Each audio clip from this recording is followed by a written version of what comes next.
నమస్తే. నేను doctor Venkata Chaganti, president, university of applied Vedic sciences.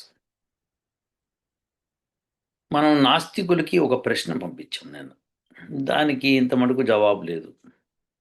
వాళ్ళంతా సైన్స్ తెలిసిన వాళ్ళు కదా! సో, వాళ్ళు ఇంత మటుకు జవాబు చెప్పలేదు. అది మనం యురేనియం హాఫ్ లైఫ్ గురించి, యురేనియం 235 దాని హాఫ్ లైఫ్ డిటర్మైన్ చేసిన పద్ధతి అది పెద్ద సైంటిఫిక్ ప్రాసెస్ అని సైంటిస్టులు అందరూ చెప్తారు. ఎందుకంటే అంతకంటే వాళ్ళకి తెలియదు కాబట్టి.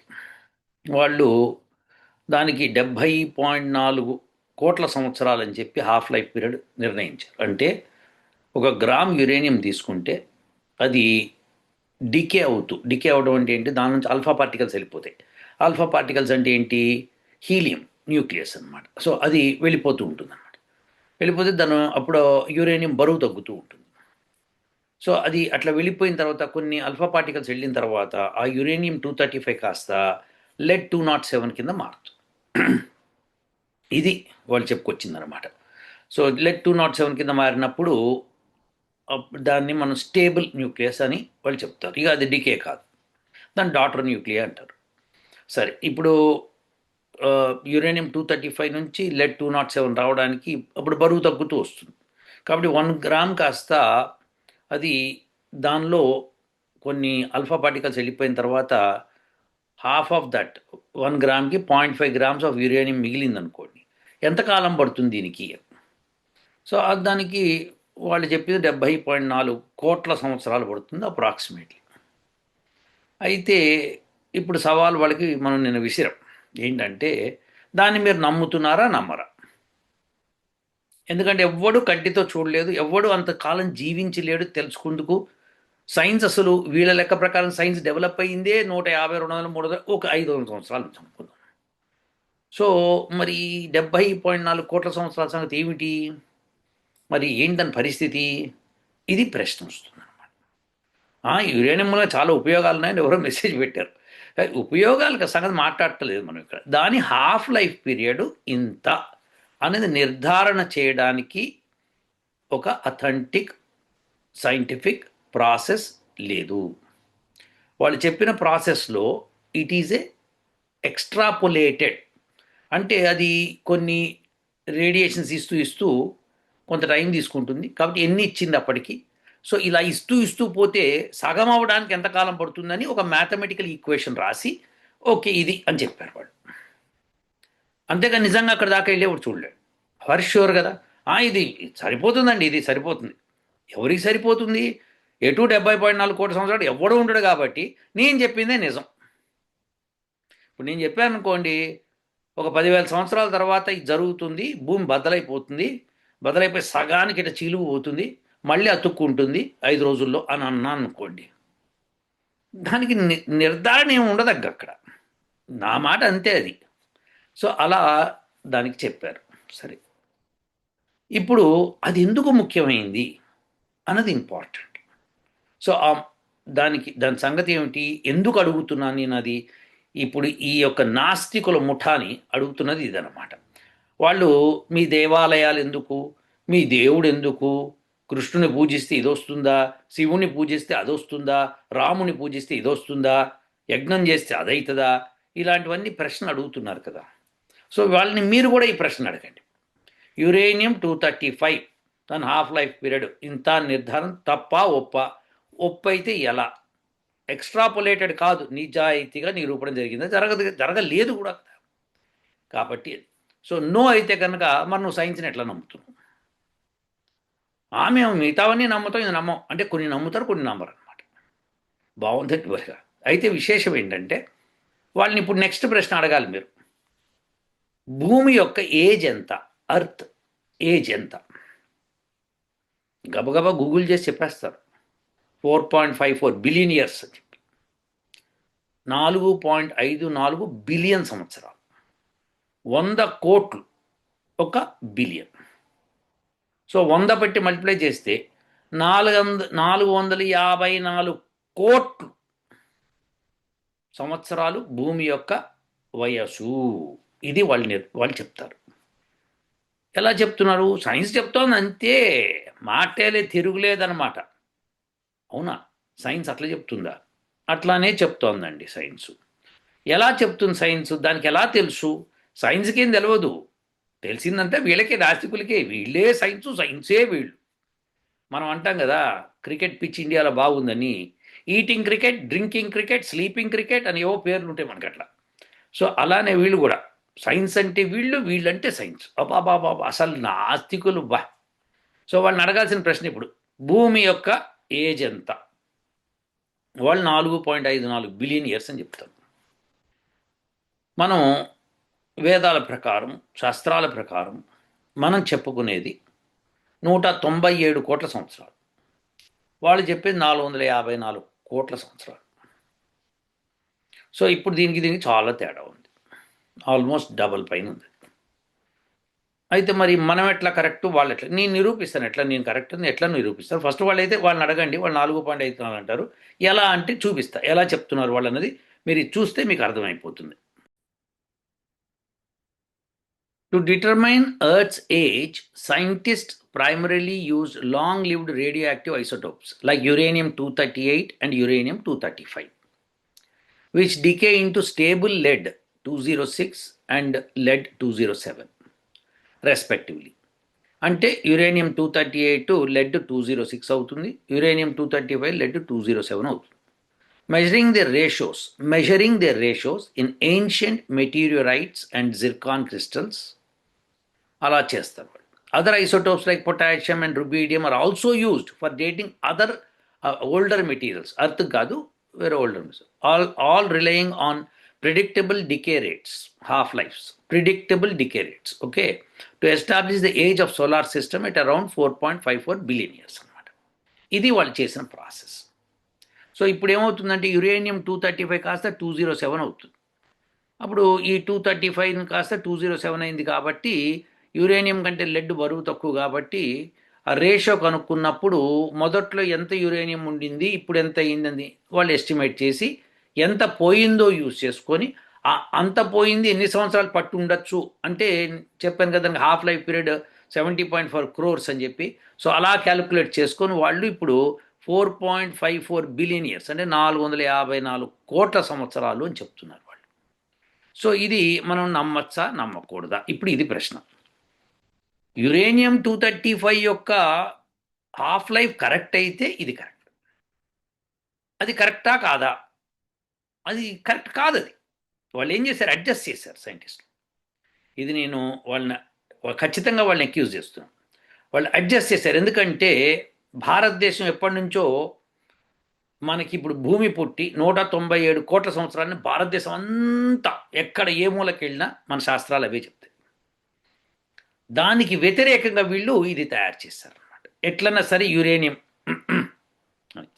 దీని గురించి మళ్ళీ నేను చర్చిస్తా. సో ఇప్పుడు మీరు నాస్తికులను అడగవలసింది ఏంటంటే, మరి 4.54 బిలియన్ ఇయర్స్ అంటే యురేనియం నుంచి వచ్చింది అంటున్నారు. మరి యురేనియం రేడియో యాక్టివిటీని బట్టి.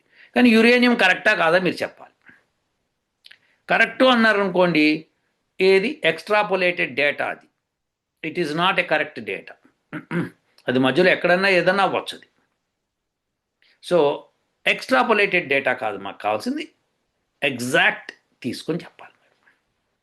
సో యురేనియం అంత లైఫ్ ఎవడు ఉంటాడండి అని వాళ్ళే అంటారు. అన్నప్పుడు వేరే చేయండి, వేరే మెథడ్లో కనిపెట్టండి, వేరే మెథడ్లో చెప్పండి అర్త్ యొక్క ఏజ్ ఇది అని.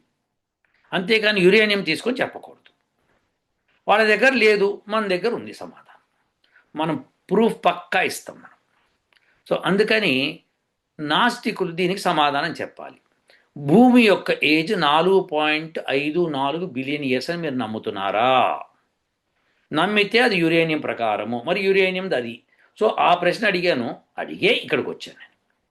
సో మీరు ఎటో దానికి సమాధానం చెప్పరు నాకు తెలుసుకా. ఎందుకంటే మీరు చెప్తే అమ్మో ఎక్కడ ఎస్ అంటే ఏమవుతుందో, నో అంటే ఏమవుతుందో అని గింజుకుంటారు అనమాట.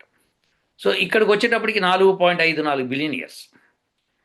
ఏమంటే దీనికి నోబెల్ ప్రైజ్ వచ్చిందా? ఇలాంటి వాటికి లేదండి. ఎందుకంటే వాళ్ళకి ఎక్స్పెరిమెంటల్ ఎవిడెన్స్ లేదు, దానికి లేదనే ఇవ్వలేదు. ఎస్, అలానే అనేక స్టార్స్, నక్షత్రాలు, వీటి యొక్క జననము, సూర్యుడి జననము, చంద్రుడి జననము, వీటన్నిటినీ 4.54 బిలియన్ ఇయర్స్ అని ఇక్కడ, ఈ సృష్టి అంతా జరిగే 13.8 బిలియన్ ఇయర్స్ అని అక్కడ రకరకాలుగా చెప్తున్నారు. కోతలు కోసి కోతలు రాయిళ్ళు అనమాట.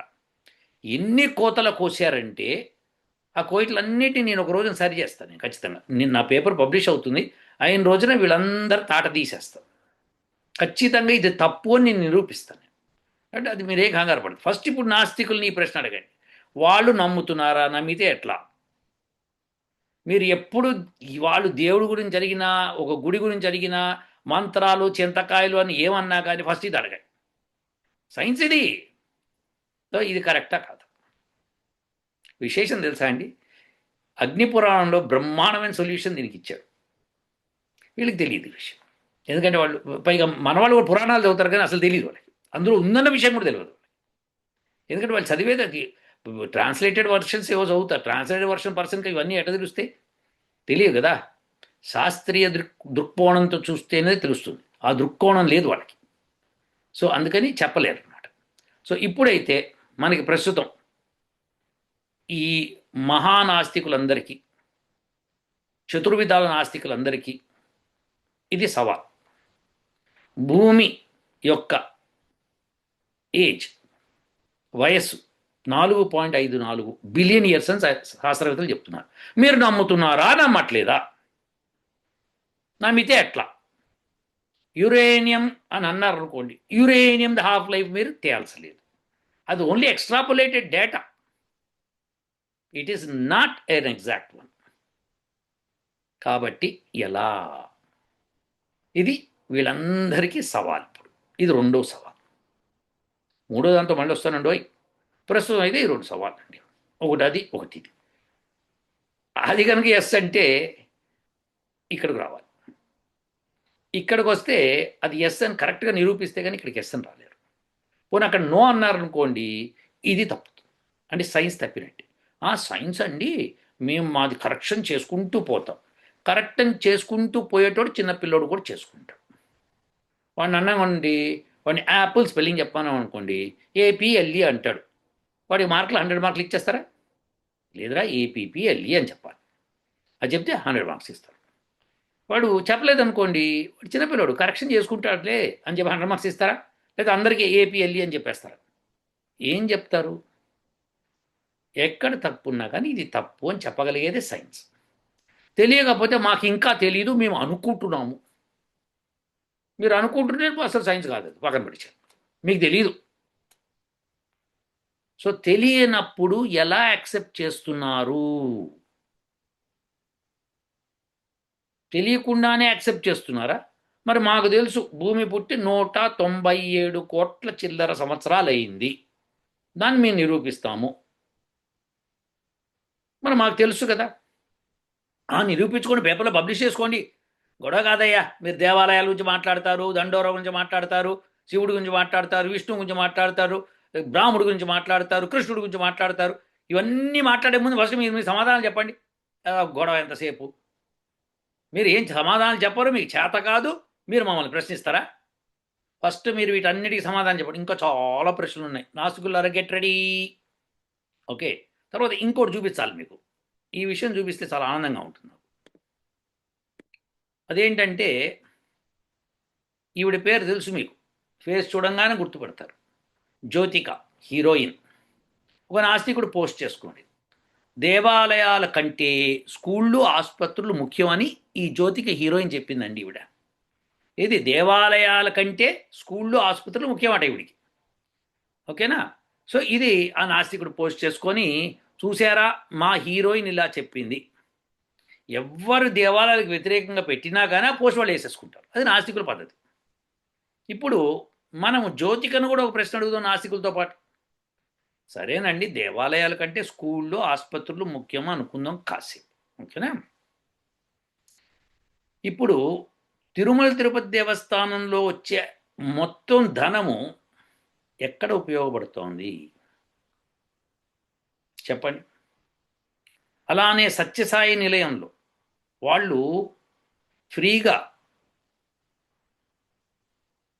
హృద్రోగానికి ఆపరేషన్లు, ఇలాంటి ఆపరేషన్ చేస్తున్నారు. మరి వాళ్ళు ధనం ఎక్కడి నుంచి వచ్చింది?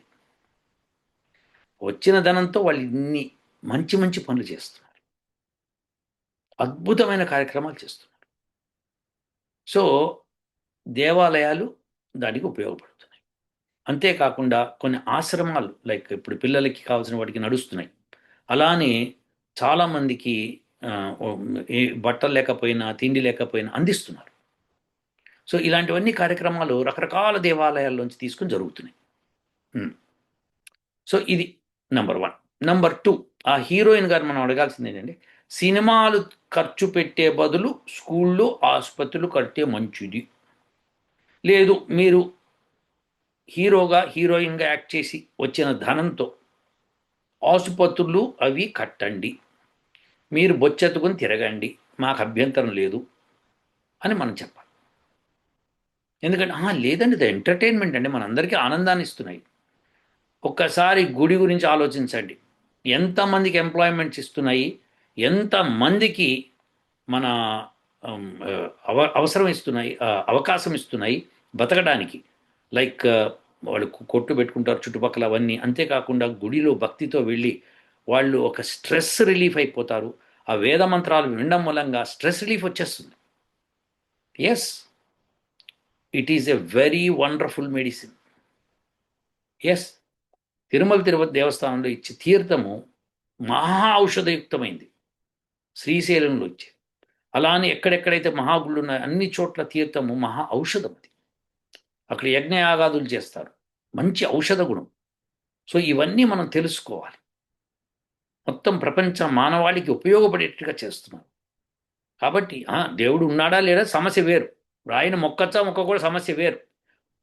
దేవాలయాలు ఉపయోగం ఉందా లేదా అంటే మహా ఉపయోగం ఉంది, బ్రహ్మాండం ఉపయోగం ఉంది. ఎక్కడైతే ఇటు ఉపయోగాలు ఉంటాయో అక్కడ కొద్దిగా మూఢనమ్మకాలు ప్రబలుతాయి. General tendency. Yes, general tendency. మీకు తెలుసా అమెరికాలో కార్లకి పేర్లు పెట్టుకుంటారు. ఎస్, కార్లకి పేర్లు పెట్టుకుంటారు, బోట్లకి పేర్లు పెట్టుకుంటారు. వాళ్ళు నడిపే బోట్లు ఉంటే వాళ్ళకి యాచెస్ అంటారు అనమాట. వాటికి పేర్లు పెట్టుకుంటూ రాసుకుంటారు. పేరు కెరోలినా, కెల్లీ, మేరీ, ఇలాంటి పేర్లని రాసుకుంటారు బోట్ల మీద. తెలుసా? సో ఆ బోట్లకు పేర్లు ఉంటాయి. సో ఇవన్నీ కూడా కామన్, అదొక మూఢనమ్మకమే కదా. మరి బోటుకి పేరేంటి? చికాగా. చికాకేముంది, నా బోటు నా ఇష్టం. సో అలా బోట్లకి పేర్లు పెట్టుకుంటారు. కాబట్టి ఎక్కడైతే కొంత వ్యాపారం జరుగుతుందో, ఎక్కడైతే ఆనందం వస్తుందో, ఎక్కడైతే ప్రజలు వస్తున్నారో ఎక్కువగా, అక్కడ కొద్దిగా మూఢనమ్మకాలు ప్రబలుతాయి. ఆ మూఢనమ్మకాలు నమ్మాలా వద్దా అని మనం తెలుసుకోవాలి, మనం పరీక్షించాలి వాటిని. మొన్న ఒకసారి నేను చెప్పాను, అక్కడ ఏదో గుడి ఉంది తమిళనాడులో, అక్కడ ఏదో అక్కడికి వెళ్తే కనుక షుగర్ తగ్గుతోంది అని. ఒక ఆయన పాపం ఆయన ఆయన ఆయన భార్య ఇద్దరు కలిసి వెళ్ళి, చెన్నప్పరెడ్డి అనుకుంటా పేరు, ఆయన వెళ్ళి అక్కడ గుడికి వెళ్తే అక్కడ ఏం లేదండి, మేము అక్కడికి వెళ్ళి తిరిగి వచ్చాము, మాకేం తగ్గలేదు అని చెప్పారు. సో ఇప్పుడు మనం నమ్మాలా వద్దా అంటే ఒక ఒకళ్ళు ఇలా చెప్పారు, చాలామంది అలా చెప్తున్నారు అని అన్నాను అనుకోండి, అయితే కొంతమందికి తగ్గుతోంది, కొంతమందికి తగ్గట్లేదు. సరే, మొత్తానికైతే అది నమ్మకం. మూఢనమ్మకంగా ఎప్పుడు మారుతుంది? అసలు ఏమిటో తెలియకుండా గుడిగా నమ్మటం, అది మూఢనమ్మకం అంటారు. ఇవాళ నిన్ననో ఒక వార్త వచ్చింది, ఒక విగ్రహాన్ని, రాతి విగ్రహం ఎక్కడ దొరికిందట, వాళ్ళు పెట్టారు, పెట్టి దానికి పూజలు చేస్తూ, కాలభైరవుడు అని ఏదో రాతి విగ్రహం దొరికితే పూజలు చేస్తున్నారు. ఆ పూజలు చేస్తున్న సమయంలో జనాలందరూ ఉండగా రాయి విగ్రహం కొద్ది ఇలా కదిలి మళ్ళీ ఇలా వచ్చిందట. సో అది ఎంత కదిలింది ఏంటని నాకైతే ఆ వీడియో ఎక్కడ చూడలేదు, అది న్యూస్లో చెప్తున్నాడు కానీ నాకు అదే కదిలినట్టుగా నాకేం అనిపించలేదు, మరి అక్కడ ఉన్న వాళ్ళందరికీ అనిపించింది అంటున్నారు. సో అలా కదిలింది కాబట్టి ఆ దేవుడు మన పూజలను అందుకున్నాడు, ఆయన ఇచ్చేశాడు, ఆయన కరుణించాడని చెప్పి అక్కడున్న పూజారి చెప్పటం, మిగతా వాళ్ళంతా తప్పట్లు కొట్టడం, జయజయలు పలకటం, అవన్నీ జరిగిపోయి న్యూస్లో వచ్చేసింది. ఇప్పుడు ఎవరు ఆ న్యూస్ అతను చదివి అతను చెప్తాడు, ఏముంది గాలి కొద్ది కదులు ఉంటుంది. రాళ్ళు, అంత పెద్ద పెద్ద రాళ్ళు, 6-7 అడుగుల రాయి, పెద్ద ఇంత లావున రాయి గాలి కదలటం అంటే కష్టము, ఏదో అన్బ్యాలెన్స్డ్గా పెట్టి ఉండాలి కొద్దిగా అనుకుంటే మనకు కొద్దిగా బాగా అనిపిస్తుంది. సో అలా కాకుండా లేదు, కాలభైరవుడు వచ్చాడు కదిలింది, సరే కాలభైరవుడు వచ్చాడు కదిలింది అనుకుందాం కాసేపు, ఎందుకంటే నేనైతే ఆ ప్లేస్లో లేను, వాళ్ళు న్యూస్లో చెప్పిన దాన్ని బట్టి నేను చెప్తున్నా. వచ్చి కదిలిందా కదలలేదా అని నాకు అనవసరం. అక్కడ ప్రజలకు అది ఒక రిలీఫ్, అబ్బా కదిలేడు కాలభైరవుడు వచ్చేసిండ్రా వై, ఆనందం అది. ఎస్, చిన్నప్పుడు మాకు ప్రైమ్ మినిస్టర్ వస్తున్నాడు అంటే వస్తోందంటే మేము రోడ్ల మీదకి వెళ్ళిపోయి నుంచున్నాం. ఓ ఆనందం, ఓ జెండాలు ఊపేసేస్తాం. అది ఒక థ్రిల్ అంతే. మన క్రికెటర్ వచ్చాడు రా, సచిన్ టెండూల్కర్ వచ్చాడు చూద్దాం పదరా అని ఆ ఏజ్లో ఉన్న వాళ్ళందరూ వెళ్ళి పరిగెత్తి చూస్తారు. అదొక ఆనందం, థ్రిల్. మన జ్యోతిక వచ్చింది హీరోయిన్, పదండ్రా అందరూ పొలోమని వెళ్ళిపోతారు. అదొక ఆనందం. ఇవన్నీ రిలీఫ్స్ మనిషికి. సో ఆ రిలీఫ్స్ని మనము ఎక్కువగా ఒప్పుకోకూడదు, మూఢనమ్మకం కింద మారకూడదు. ఎలా, ఖుష్బు అనే హీరోయిన్కి ఒక గుడి కట్టేశారు వాళ్ళు. ఇలా జరుగుతుంటాయి అన్నమాట. సో అలానే ఒకరోజు నేను తమిళనాడులో కరెక్ట్గా చెన్నైలో ఉన్నా, సరే గుర్తొస్తుంది డేటు. చెన్నైలో ఉండగా కాఫీ అలవాటు ఉంది కాబట్టి పొద్దున్నే హోటల్కి వెళ్ళా, కాఫీ కావాలని. దొరకలేదు. లేదండి కాఫీ వాళ్ళు లేదు. అదేంటి, సరే ఇంకో హోటల్, అక్కడ లేదు. ఎక్కడ, మూడో హోటల్కి వెళ్తే వాడిని అడిగాను, రెండు హోటల్ లేదు మీ దగ్గర కూడా లేదంటే, ఈ రోజు మీకు కాఫీ దొరకదు ఎందుకంటే పాలు లేవంట. ఏమైంది పాలకన్నా అంటే, వాళ్ళు రజనీకాంత్ పుట్టినరోజు అండి, అన్ని పాలు తీసుకెళ్ళి ఆయన కటౌట్లకు పోసేస్తున్నారు. దీన్ని ఏమనాలి చెప్పండి మీరు. ఇదొక ఆనందం. గమ్మత్ ఏంటంటే, అమెరికాలో కూడా బాలయ్య సినిమా వస్తే బాలయ్య సినిమా కట్అవుట్ని హాల్లో పెట్టి దానికి పాలు పోసేసారు. చండాలం చేశారు థియేటర్ని అంతా. అట్లనే కొన్ని పేపర్లు చింపి, మొన్న ఏదో సినిమా బాలయ్య సినిమా అనుకుంటా, అఖండ అనుకుంటా, వస్తే వీళ్ళు ఇట్లా విసిరేస్తుంటే, అఖండానా మరి ఇంకెవరు ఏదో సినిమా తెలియదు, అది న్యూస్లో కూడా వచ్చింది. ఆ థియేటర్ యాజమాన్యం వచ్చి వార్నింగ్ ఇచ్చింది, మీరు ఎలా అయితే మీ సినిమాలు ఇక్కడ రావు. వార్నింగ్ ఇచ్చేసింది, మీరు నీట్గా చేసి పెట్టండి దీన్ని మళ్ళీ థియేటర్. ఇది ఫర్ పబ్లిక్ షో, పబ్లిక్ వచ్చి కూర్చుంటారు వెళ్తారు.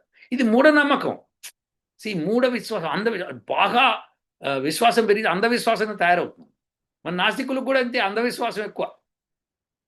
వాళ్ళకి అసలు సైంటిఫిక్ టెంపర్ లేదు అది. సో అందుకని వాళ్ళని అడగండి ఈ ప్రశ్న. సో జ్యోతికను కూడా అడగండి, ఏమ్మా మీరందరూ యాక్టింగ్లు మానేసి వచ్చే ఆ డబ్బులన్నింటినీ మీరు ఆసుపత్రులని స్కూళ్ళు కట్టేసేయండి, లేకపోతే మీరు వచ్చిన దానిలో 90% స్కూళ్ళకి ఆసుపత్రికి ఇచ్చేది, 10% మీ ఏదో మీరు పొద్దున్న సాయంకాలం కొద్ది గంజినీళ్ళు తీసుకుందుకు సరిపోతాయి అని చెప్పి వాళ్ళని చెప్పండి, చేస్తారేమో చూడండి. ఒక్కడు చేయడు. ఈ సొట్టు కబుర్లు చెప్పడానికి బ్రహ్మాండంగా వచ్చేస్తారు. అందులో దేవాలయాలకు వచ్చేస్తారు చూడండి, ఆవిడ దేవాలయాలని రాసింది. అదే మస్జిదులు చర్చులు బదులు ఇది చేయండి అని చెప్పి రాసిందా, రాయలేదు. దేవాలయాలు. ఎందుకంటే అది తమిళనాడు కదా, ఆ దరిద్రం అక్కడ ఉంది. మళ్ళీ వాళ్ళు యాక్టింగ్ చేసేటప్పుడు ఓ భక్తి, దేవుడు, వినాయకుడు, నమస్కారం, పొండ్లు దర్లాలు ఇవన్నీ చూపిస్తారు.